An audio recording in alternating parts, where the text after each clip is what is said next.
پوری انسانیت ہے نا، پہلی جماعت نقصان سے نکل گئے وہ خوش قسمت لوگ ہیں جن کی دلوں کے اندر ایمان ہے، جن کی دل ایمانی نور کے ساتھ منور ہے، یہ نقصان میں نہیں ہو سکتے۔ ایمان کیا ہے؟ کہ ان تعبد اللہ کانک تراہ، تم اللہ کی اس طرح عبادت کرو کہ جیسا کہ تو اللہ کو دیکھ رہا ہے۔ اگر اتنا یقین نہیں ہے تو اس انداز میں تو کرو کہ وہ رب تمہیں تو دیکھ رہا ہے۔ جب انسان کا ایمان اس درجے میں ہو وحید بھائی، رب کعبہ کی قسم کھا کے کہتا ہوں وہ کبھی بھی معصیت کے قریب بھی نہیں جاتا ہے۔ اس کو معلوم ہے کہ جہاں بند کمرے کے اندر میں نے تو کنڈی تو لگا دیا ہے، کوئی نہیں ہے، انسانوں سے تو میں نے چھپا دیا، لیکن وہ جو میرا رب ہے جو شہرک کے قریب ہے، جو فرشتے میرے دونوں کندھوں کے اوپر بیٹھے ہیں، میں ان سے کیا چھپاؤں؟ انہوں نے تو لکھ دینا ہے بھائی۔ مولوی صاحب نے بستر کے نیچے یہ گناہ کیا، انہوں نے تو لکھ دیا ہے، کل رب کے عدالت میں پیش ہونا ہے بھائی۔ اگر ایمان اس درجے میں ہو کہ جناب میرے ہر ایک نقل و حرکت پر رب کا علم ہے، پھر یہ انسان گناہ نہیں کر سکتا۔ جس علامہ اقبال نے وہ شکوہ اور جواب شکوہ کے اندر جو انہوں نے اشعار پڑھے تھے، اس وقت میری طرح جذباتی مولویوں نے اس کے اوپر فتویٰ ٹھوک دی بھائی کہ علامہ اقبال تو جناب کفری کلمات کہہ ڈالا، لیکن وہ علامہ اقبال توحید کے اندر اتنا مستغرق تھا کہ انہوں نے اس کی اصل مقصد کو بیان کر دیا تھا۔ انہوں نے کہا جب انسان شراب پیتا ہے حرام ہے،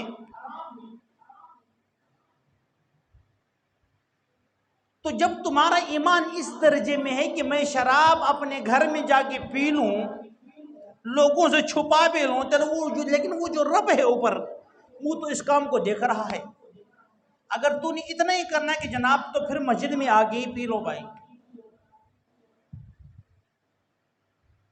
کیونکہ جیسا رب اس مسجد میں ہے میرے گھر کے اندر بھی تو رب ہے، اس کا علم موجود ہے، ہر جگہ کی کائنات کی ذرہ ذرہ کے اوپر اس کا علم ہے۔ یا کوئی ایسی جگہ ہمیں بتا دے وہاں رب ہوئے نہ تو جو مرضی کرو بھائی۔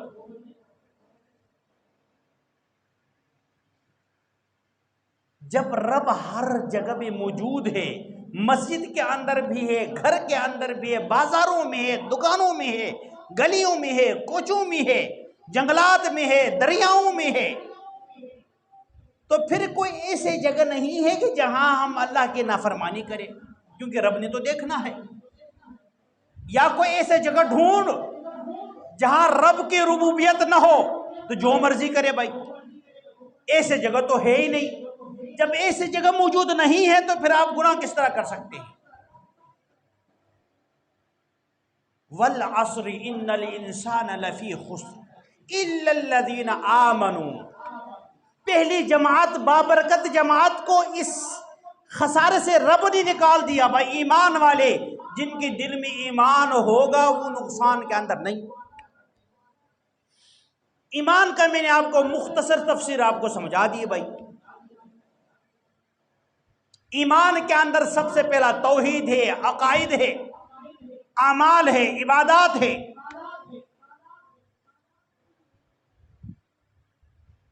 لیکن جب تک آپ کا یہ یقین ایمان اس درجے کا ہوگا تو پھر آپ اپنے آپ کو اوامر کی پابندی کرنا اپنے زندگی کا مقصد بنا دو گے، اپنے آپ کو نواہی سے بچاؤ گے، کیونکہ آپ کی دل کے اندر تو ایمان ہے، آپ کا یہ یقین بنا ہے کہ میرا رب نے مجھے پیدا کیا ہے، ویسے تو نہیں کیا ہے، کھیل کود کے لیے تو نہیں کیا ہے، اس دنیا کو کمانے کے لیے تو نہیں کیا ہے، اللہ نے مجھے ایک مقصد کے لیے پیدا کیا ہے۔ اگر وہ مقصد میں چھوڑ دوں پھر تو میں تو اس جماعت میں چلا گیا جو نقصان میں ہے۔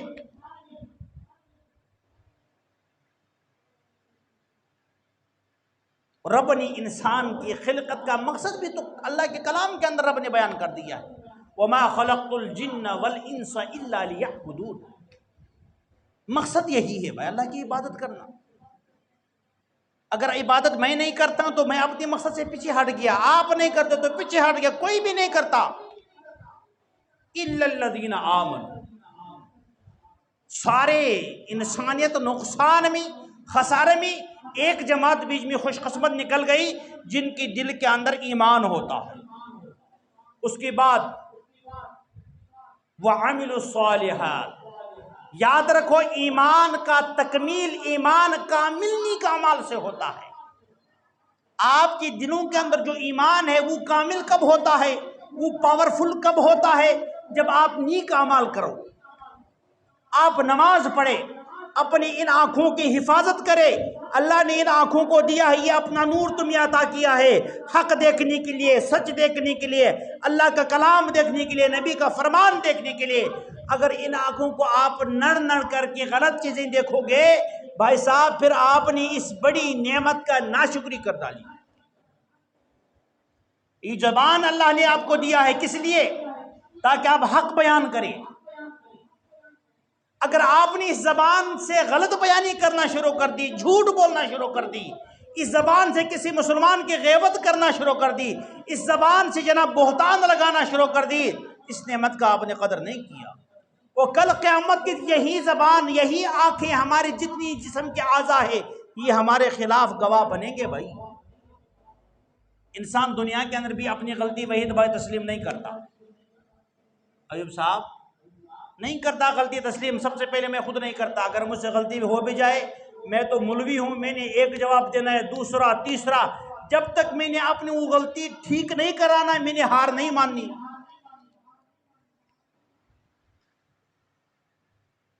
یہی انسان قیامت کے دن بھی تو نہیں مانے گا جب اس کی وہ نامہ اعمال کے جناب کتابیں کھلیں گے، دفتر، وہ کہیں یا اللہ میں نے تو یہ نہیں کیا ہے، میں نے کدھر کیا ہے؟ رب کہیں گا آج تو جناب ایک اتنی قطرہ برابر، ایک دانہ کی بقدر، مثقال ذرۃ، اتنی مقدار کسی کے ساتھ جاتی نہیں ہے۔ آج تو انصاف ہے، انصاف تو آج دیکھو گے رب کا۔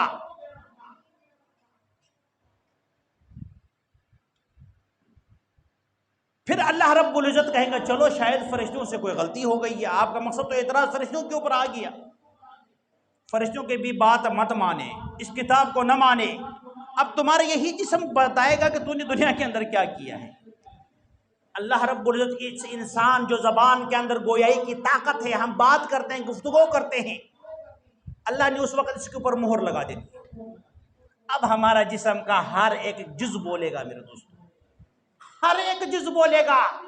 آپ کا اس ناخن سے لے کر سر کے بال تک ہر ایک جز آپ کی گناہوں کو گنے گا کہ یا اللہ اس نے مجھ سے یہ گناہ کیا، اس نے مجھ سے یہ گناہ کیا، یہ کیا، یہ کیا، یہ کیا۔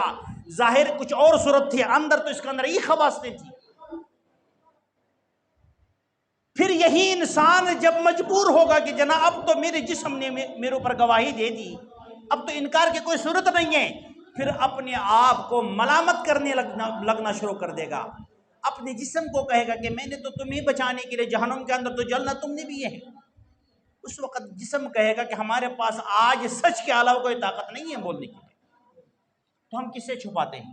علامہ اقبال نے تو ٹھیک کہا تھا نا بھائی، اگر یہ شراب پینا جائز ہے گھروں کے اندر تالے لگا کر کی، تو پھر مسجد میں جا کے پیو بھائی، کیونکہ اس مسجد میں اندر بھی رب ہے، اس گھر میں اندر بھی رب موجود ہے، کس سے چھپانا چاہتے ہیں؟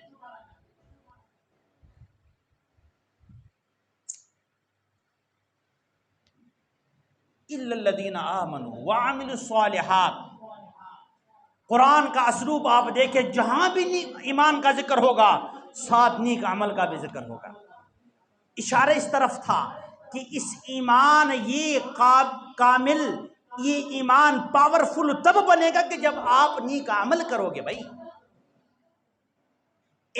آپ نے ایک بوٹی لگا دی سامنے پھول کی، بڑی خوبصورت قیمتی، اب اس بوٹی کی نشو نما ہونی ہے بھائی، آپ اس کو وقتاً فوقتاً پانی لگا دیں، مالی صاحب پانی نہیں لگائے گا یہ سوکھ جائے گی۔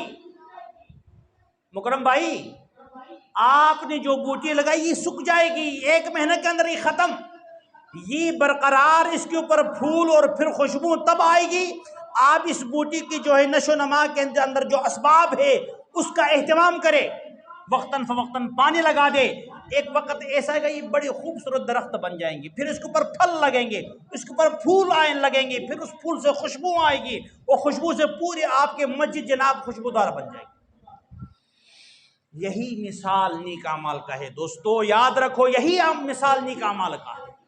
آپ نیک اعمال کے ذریعے اپنے ایمان کو اتنا کامل بنا دیں کہ آپ کا ایمان اتنا مکمل ہو جائے کہ آپ رب کی ہاں اپنے دونوں ہاتھ اٹھا دے، ہاتھ اپنی چہرے کے اوپر پھیرنے سے پہلے رب تمہارے دعائیں قبول کرے. ایسا ہی تھے صحابہ کرام، ایسا ہی تھے بھائی. انہوں نے جا کے ایم این اے سے اپنے مسائل حل نہیں کروائی تھی، چودھری کے پاس جا کے مسائل حل نہیں کروائے تھے. رب کعبہ کی قسم کھا کے کہہ دو، صحابہ کرام کی سیرت پڑھ لے، جب بھی کوئی مشکل آتی ہے مسجد میں آ جاتے، 2 رکعت نفل پڑھتے، رب سے مانگتے، وہ مسئلہ حل ہو جاتا. گھر میں بیماری ہے سیدھی مسجد میں، فقر و فاقہ ہے سیدھی مسجد میں، مال مویشی جناب وبائی امراض کے اندر شکار مر رہے ہیں سیدھی مسجد میں، بارش نہیں ہو رہا سیدھی مسجد میں. یہاں تک کہ گھر کے اندر چھوٹی سی چھوٹا چیز بھی نہ ملتا، اس کو بھی رب سے مانگتے اور رب غیب سے ان کی مدد کرتے. آج میرا اور آپ کا یقین اس طرف سے نکل چکا ہے، میرا اور آپ کا یقین اسباب کی طرف گیا ہے. اسباب کی طرف جانے میں کوئی حرج نہیں ہے. علماء سے سمجھو، سبب کو سبب کے درجے میں لے کر کے اپنانا ایمان کے خلاف نہیں ہے، توکل کے خلاف نہیں ہے. غزوہ خندق اگر سبب کو اپنانا توکل کے خلاف ہوتا تو غزوہ خندق کے موقع کے اوپر حضور صلی اللہ علیہ وسلم نے، بلکہ غزوہ خندق ہے یا خیبر یا احد کو ایک ہے، آپ صلی اللہ علیہ وسلم نے 2 زرے پیدر بن خاق، غزوہ احد ہے، 2 زرے پہنے تھے. یہ سبق تھا امت کے لیے کہ ان اسباب کو اپنانا یہ توکل کے خلاف نہیں، ورنہ حضور صلی اللہ علیہ وسلم سے بڑا اس کائنات کے اندر کوئی تو متوکل تھا ہی نہیں. لیکن سبب کے درجے میں سمجھو اس کو. اگر آپ نے سبب کو علت کے درجے میں لے گئے تو پھر یہ گناہ ہے، پھر یہ شرک کے زمرے میں آتے ہیں. آپ نے کہا اسی سے سب کچھ ہونا ہے، آج ہم نے سبب کو علت کے درجے میں لے گئے بھائی، اس لیے تو ہم ناکام ہیں، اس لیے ہمارے مسائل حل نہیں ہوتے. اِلَّا الَّذِينَ آمَنُوا وَعَمِلُوا الصَّالِحَاتِ. 2 جماعتیں نقصان سے نکل گئے بھائی. تیسری جماعت وَتَوَاصَوْا بِالْحَقِّ، حق کی وصیت کرنا، حق کی بات کے ساتھ ڈٹے رہنا.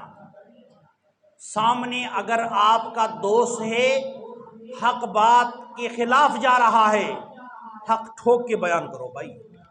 سامنے آپ کا سگا بھائی ہے، اگر وہ صراط مستقیم سے بھٹک چکا ہے، وہ جناب حق کے راستے سے اتر چکا ہے، غلط راستے پہ جا رہا ہے، اس کے خلاف بولو بھائی. یہ نہیں ہے کہ میرا بھائی ہے، رشتہ دار ہے، میرا دوست ہے، میں کیا کروں بھائی، میں کچھ نہیں ہے. اگر یہاں حق چھپاؤ گے تو پھر بنی اسرائیل کے علماء کی طرح سب سے پہلے جہنم میں جانے والا بنو گے. ہمارے دوست احباب کہتے ہیں مولوی صاحب آپ اتنے پیچھے رہے کہ جناب کہ تاکہ لوگوں کو پتہ نہیں چلے مولوی صاحب کوئی شیء ادھر موجود بھی ہے. میں نے کہا حضرت بات یہ ہے کہ اگر میں پیچھے رہوں، میرے سامنے غلط کام ہوتا ہے، ظلم ہو رہا ہے، میں آج بیان نہ کروں، کل قیامت کے دن ان نوجوانوں نے سب سے پہلے آ کے میرے گربان پکڑنا ہے کہ مولوی صاحب تیرا خیر نہیں ہے. ہمیں تو علم نہیں تھا، ہمارے نوجوان صحیح راستے سے جناب بھٹک چکے ہیں، وہ نشے کی جناب ذلت کے اندر مبتلا ہے.